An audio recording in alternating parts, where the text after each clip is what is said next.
My name is Natalie Cho, and I still think about my son's face when he opened that box at my sister's Christmas dinner last year.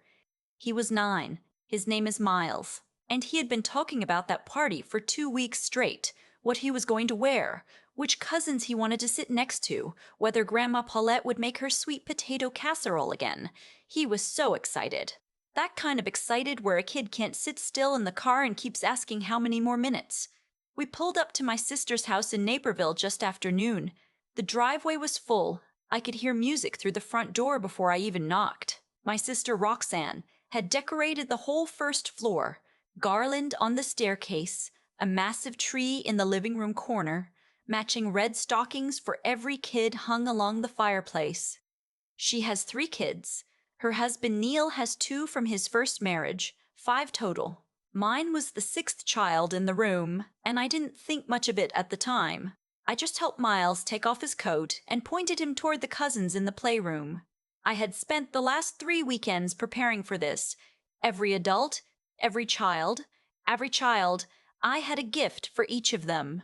I knew what they liked because I paid attention. Her oldest, Danny, 14, had mentioned wanting a particular graphic novel series. I ordered all 4 books, hardcover. Her daughter Callie, 11, had been obsessed with a watercolor kit she saw on a craft channel. I tracked it down, the exact one, with the refill brushes. The 2 stepkids, Milo and Penny, I asked Roxanne what they were into, and she told me, so I got them each something specific, a remote control car for Milo, a jewelry-making set for Penny. For Roxanne herself, I found a cashmere throw blanket in her favorite color, sage green, the kind she had pointed at on a home decor website 6 months ago and said she could never justify spending that much on herself. For Neil, a nice leather portfolio because he'd started a side business and kept borrowing paper from the kitchen counter. For Mom, a spa day gift card to the place near her house that she always drove past and said someday. I had everything boxed and wrapped before I even loaded the car. Miles had brought one thing he was hoping for, a new baseball glove. His old one had a tear in the palm that I'd tried to repair twice with leather glue. It kept coming apart. He played Little League and tryouts for the traveling team were in February. He hadn't asked for anything else, just the glove. We did gifts after dinner. The kids sat in a rough circle on the living room floor. The adults crowded in from the couches in the hallway. Roxanne handed things out one at a time, and I watched each of my nieces and nephews tear into their presents. Danny reading the back cover of the first book, Callie already squeezing open the watercolor tubes, Milo making engine noises with the car box before he'd even opened it. Then it was Miles's turn. Roxanne handed him a small package. Not small like jewelry box, small. Small like, clearly not a glove. I didn't say anything. I watched him peel back the paper carefully, the way he does, like he doesn't want to rip it. Inside was a plastic bag. Inside the bag was a set of foam finger puppets, the kind you get in a bin at a dollar store near the checkout. There were 5 of them. Animals, a lion, a frog, 2 bears, and something that might have been a raccoon. No tag, no box. The bag had a small sticker on it with a handwritten price, $2. Miles looked at it for a second. Then he looked up at me. Neil laughed. Actually laughed, not a nervous laugh. A real one. He leaned over to Roxanne and said, "Quiet but not quiet enough." Well, that's what happens when you wait until Christmas Eve. Roxanne didn't laugh, but she didn't say anything either. She just turned to hand the next gift to Callie. I felt heat move up the back of my neck. Miles was still holding the bag. He set it down on his knee very gently, like it might break, and then he looked at his hands. He didn't cry. He's 9 and he knows not to cry at a party. But I know my kid. I know what his face looks like when he's trying not to feel something. His jaw gets tight and he blinks a few extra times and he finds something across the room to stare at. That's what he did. I stood up. I didn't plan what came next. I went to the front hallway where I had stacked my bags by the door. I picked up every single one of them. I carried them back to the living room and I set them down in the center of the coffee table. The room went quiet. Roxanne looked at the bags. "What are you doing?" "I'm taking these home," I said. "Natalie, Miles, come here, baby." He got up immediately. He came and stood next to me, and I put my hand on his shoulder. "You can't just take them," Neil said. His voice had shifted. "No more laughing. Those are already. Callie already opened hers. Then Callie can enjoy what she opened," I said. "I'm taking the rest." I picked up the bags that hadn't been opened yet. Mom's spa card, Roxanne's blanket, Neil's portfolio, the remaining packages for the stepkids. I put them under my arm and I looked at my sister. "I spent weeks on these," I said. I kept my voice level. I had to because Miles was right there and I didn't want him to see me fall apart or see me rage. I wanted him to see me be clear. I spent weeks making sure every person in this room felt like I knew them, and my son got dollar store finger puppets with a price sticker still on them. So no, I don't feel like leaving them. Roxanne's face went red. "You're making a scene? I'm making a decision." Neil stood up. "You know what? This is incredibly rude. We invited you here. We cooked this dinner." "You cooked dinner," I said. "I paid for the chairs." He stopped. That wasn't a metaphor. 8 months earlier, Roxanne had called me asking for help. She and Neil were renovating the dining room. They'd already bought a new table. A nice one, solid wood, extending leaf, the whole thing. But they were short on the chairs. 6 chairs, $200 each, $1,200 total. She asked if I could cover it because money was tight and they wanted the room done before the holidays. I said yes. I transferred the money that same week. We never discussed paying it back. I didn't bring it up because I thought it didn't need to be said. The chairs were right there. We had been sitting on them all night. "You don't have to do this," Roxanne said. Her voice had dropped. "You're embarrassing yourself."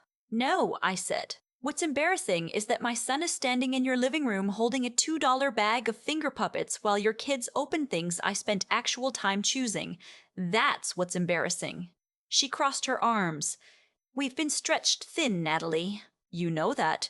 We had a lot of people to buy for." "So did I said. "I bought for all of them anyway."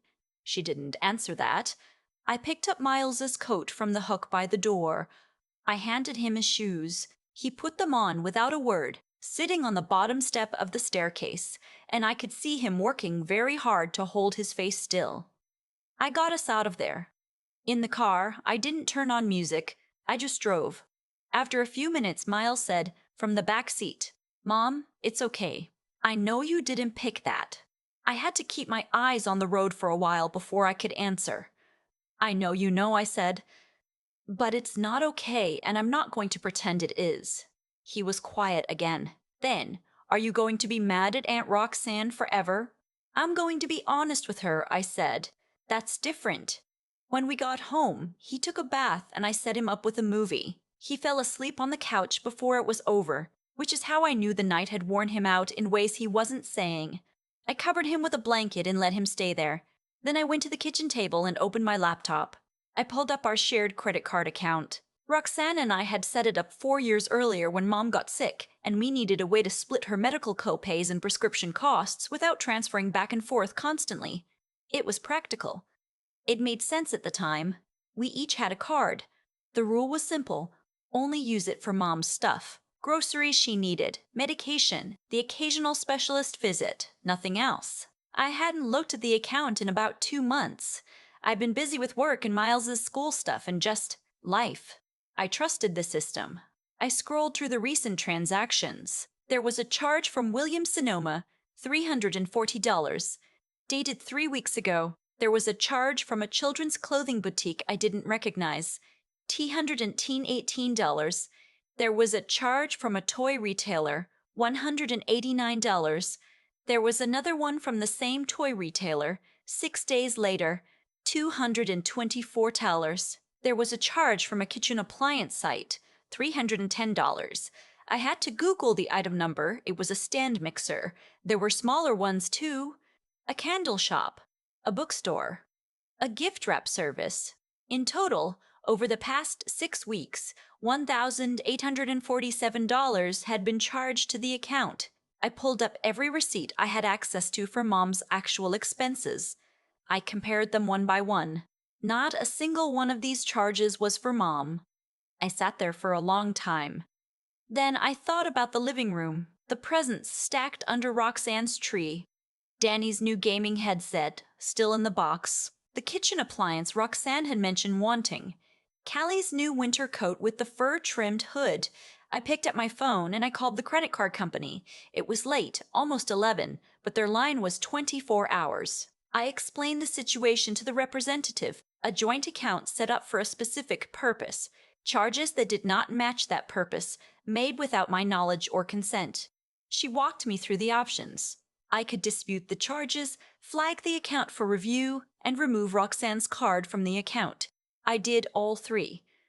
Before I hung up, I asked the representative to send a confirmation email to my address. I wanted a record. She said it would arrive within the hour. It did. I forwarded it to my personal backup email. Then I opened my notes app and typed out a summary. Date, amount, breakdown of charges, what each appeared to be for based on the receipts, steps I had taken. I saved screenshots of every transaction. Then I transferred my half of what was left in the account to a separate account in my name only. I sent Roxanne a text, nothing long, just, I reviewed the shared account tonight. I've removed my card and flagged the unauthorized charges. I'll be setting up a separate arrangement for Mom's expenses going forward. I turned off the lamp and went to check on Miles, still asleep. The movie had ended and the screen was dark. I turned off the TV and sat on the edge of the couch for a minute, watching him breathe. He looked fine. He would be fine, but he shouldn't have to work that hard at 9 years old to hold his face together in a room full of people who are supposed to love him. I went to bed. Roxanne called at 7:48 the next morning. I let it go to voicemail. She called again at 8:05. Then a text. We need to talk. Now. Then another. Do you realize what you've done? Then, the card is declined. Neil is at the store. Call me back. I called her back just after 9, when Miles was eating breakfast and I had stepped into the back bedroom. She picked up before the first ring finished. Her voice was tight and fast. The charges are on hold. The store saying the card got flagged. Neil can't return anything because the transactions are under review. What did you do? I reported unauthorized charges, I said. Unauthorized Natalie, we needed things. It was Christmas. I was going to tell you. When? She paused. When things settled down. Roxanne. That account is for Mom. That was the only reason it existed. We're family, she said, like that was an answer. We're family, I agreed, which is why I didn't question it when you asked me for $1,200 for chairs, which is why I've been covering Mom's copays without asking you to split things evenly because I know your budget is tighter than mine, which is why I bought Christmas gifts for every single person in your house, including your stepkids, while you gave my son a bag of dollar store toys with the price tag still on. Silence. You're going to hold that over me, she said finally. The gifts. I'm not holding anything over you. I'm explaining why I'm done covering for decisions you make without asking me. If those charges stay flagged, she said slowly, we can't return things. The kids will lose their gifts. Miles barely got anything, and you're going after the kids. Miles got finger puppets, I said. He's fine. He's 9 and he's resilient, and he went to sleep watching a movie last night, and this morning he's eating cereal and talking to me about baseball tryouts. Don't use my kid as leverage right now. She didn't say anything. I'm going to call Mom's pharmacy and her doctor's office this week and set up direct billing on a new card in my name only, I said. I'll send you an itemized record of what I've been covering and what your half would be going forward if you want to contribute. That's what I'm willing to do. The joint card is done. You're really doing this, she said. You're blowing up our whole relationship. You put a price sticker on a bag of animal finger puppets and handed it to my kid in front of your whole family, I said. I think that already happened. She hung up. I went back to the kitchen. Miles had finished his cereal and was drawing something at the table. He looked up when I came in. I poured myself more coffee and sat down across from him. Everything okay? He asked. Getting there? I said. He went back to his drawing. It was a baseball diamond, I realized. He was mapping out positions, writing names in the different spots. I watched him for a while and didn't say anything. The weeks after that were quiet in the way that new things are quiet. Not peaceful exactly, just different. My phone had fewer notifications. The family group text, which I had been ignoring since August anyway, went completely still. Mom called me on a Tuesday to ask if everything was okay, and I told her there had been some disagreement over finances and I was handling it. She didn't push. She's not a pusher. She said, I hope you and your sister figure it out. And I said, me too. And we talked about her last checkup instead. I heard things secondhand the way you do.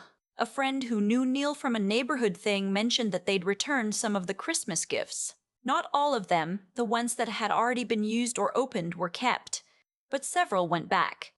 The stand mixer, the gaming headset, a coat. The refunds went through once the bank finished reviewing and cleared the legitimate charges from the disputed ones. My name wasn't on the disputed charges anymore, which meant the returns didn't affect me directly. What did affect me was the February credit card bill. For the first time in 4 years, it had only charges I recognized. Mom's prescriptions, a specialist copay, the monthly prescription delivery service. That was it. The total was $312. Clean. Accounted for. Mine. I set up a spreadsheet. Every expense for Mom, every month going forward. Date, amount, category, receipt attached. If Roxanne wanted to contribute at any point, I'd show her the record. If she didn't, I'd manage it myself. Either way, I would know exactly where every dollar went. Miles made the traveling baseball team. I found out on a Thursday afternoon in late February when he came running out of tryouts, and I could tell from 20 feet away he was running differently.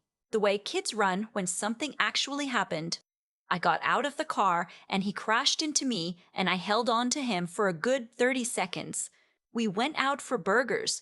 He talked the entire meal about the team, the coach, the practices, the schedule, the other kids who made it. I listened to all of it. I ordered him a milkshake. He drank the whole thing and kept talking. On the drive home, he got quiet for a minute. Then he said, Mom, can we get a new glove before the first practice? Already ordered, I said. He looked up. What? Last week. It'll be here by Saturday. He stared at me for a second. Then he grinned, this huge, uncomplicated grin that he's had since he was 4 years old. And he turned back to the window. That was enough. Easter came in early April that year. I didn't get any messages from Roxanne about family plans. Mom mentioned something about going to my aunt's, and I told her I hoped she had a good time. Miles and I had a quiet morning. I hid eggs in the backyard the night before, filled some with jelly beans, a few with folded-up notes that said things like, good for one movie night pick, and you choose dinner Friday. He found all 12 eggs in 11 minutes and declared it a new record. I made pancakes with blueberries. He ate 4. In the afternoon, we went to the batting cages. He wore his new glove, even though you don't need a glove at the batting cages. I didn't say anything about it. He swung until his arms were tired, and then we got Italian ice from the place on the way home, the one in the converted gas station with the hand-painted sign and the line out the door every warm weekend from March through October. He got lemon. I got blood orange. We ate them on the hood of my car in the parking lot because there were no tables left. He leaned his head against my shoulder for a minute, which he doesn't always do anymore now that he's 9 and has opinions about being 9. This is a really good Easter, he said. Yeah, I said. It is. Better than Christmas. I laughed. That's a low bar. He grinned. Still counts. We drove home with the windows down even though it was only 62 degrees because he wanted the wind and I didn't feel like arguing. That night, after he was in bed, I sat in the kitchen with the lights low and the back door cracked open so I could hear the neighborhood. Someone's wind chime, a dog, somewhere, the distant sound of a lawnmower finishing up before dark. The dollar store bag of finger puppets was still on the shelf in the hallway closet. I hadn't thrown it away. I'd thought about it a few times and then left it there. I wasn't sure why. Maybe because it was proof of something, and proof has a way of being useful. I thought about all the years I had said yes because it was easier than saying no. The chairs, the credit card, the holiday trips I paid more than my share for because Roxanne always had a reason things were tight. The birthday parties for her kids, where I showed up with a real gift and left without being thanked. Not every time. There were good years. There were years when she was generous and present, and the kind of sister I had grown up thinking she was. But somewhere the balance had shifted, and I had let it shift. And then I had let it shift more, and then I was standing in her living room watching my kid look at his hands. I don't regret walking out. I don't regret the call to the bank. I don't regret the spreadsheet or the new card or any of it. What I regret is waiting as long as I did. Miles knows he's loved. He knows his worth isn't measured by the size of a gift or the opinion of a room. He knows his mom packed up her bags and walked out with him because some things are not going to be tolerated, calmly and clearly and without needing anyone's permission. I think that matters more than any glove or gift card. I think that's something he'll carry a long time, but he also got the glove, and he made the team. And on Easter, he ate 4 pancakes and got lemon Italian ice and leaned his head on my shoulder in a parking lot, and he said it was a good day. It was. It really was. And the world didn't end. It just finally made some room. I've thought a lot about what actually went wrong, not just on that Christmas night, but in the years leading up to it. And the honest answer is that I let it. Not because I was weak, but because I kept choosing the easier version of the story, the one where Roxanne was just going through a hard stretch, the one where the imbalance was temporary, the one where if I just kept showing up with enough patience and enough generosity, things would eventually even out. They didn't even out. They got worse, quietly, the way these things do, until my 9-year-old was sitting on the floor of my sister's living room holding a $2 bag of animal finger puppets, with the price sticker still attached, trying not to let his face show what he was feeling. And I was standing there watching it happen in real time, in a room full of people I had spent money and time and thought trying to make feel loved. That's the thing about the choices we make over and over without naming them. They accumulate. Every yes that should have been a no, every overlooked imbalance, every time I told myself it wasn't worth the conflict. None of those moments disappeared. They just stacked up until the weight of them was sitting right there in that living room, and my kid was the one who felt it first. What I did that night wasn't revenge. I want to be clear about that. Freezing the card, calling the bank, setting up the spreadsheet. None of it was about hurting Roxanne. It was about stopping something that had been running unchecked for a long time. There's a difference between punishing someone and simply refusing to keep funding a situation that was costing you more than you could afford. Not just financially, but in the deeper sense of what you're teaching your child about what they deserve. Miles is sharp. He notices things. And the lesson I was most afraid of him learning, the one I had to interrupt, was that love means tolerating whatever people do to you because they're family. That staying quiet is the same as being kind. That his worth could be determined by how other people chose to see him on any given afternoon. I can't control what Roxanne thinks of me now. I can't control whether she ever understands what happened or admits any part in it. What I can control is what Miles sees me do. And what he saw was this. His mother walked out with him calmly, without screaming or collapsing, and handled the rest with a clear head and a paper trail. He saw that consequences are real.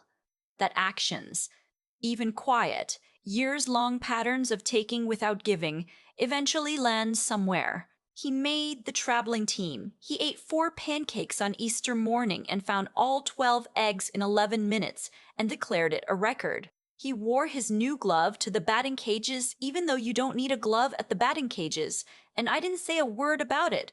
That's resilience. Not the kind that comes from pretending nothing happened, but the kind that comes from watching someone you trust handle hard things with their dignity intact. I hope he carries that. I hope when he's older and someone tests his generosity or dismisses someone he loves, he remembers that you can be quiet and still be unmovable. That you can leave a room without burning it down. That protecting the people you love sometimes just looks like picking up your bags and walking to the car. The dollar store bag is still on the shelf in the hallway closet. I haven't thrown it away. Maybe I will someday. For now, it just sits there, and every time I see it, it doesn't make me angry anymore. It just reminds me what it finally cost me to stop looking the other way.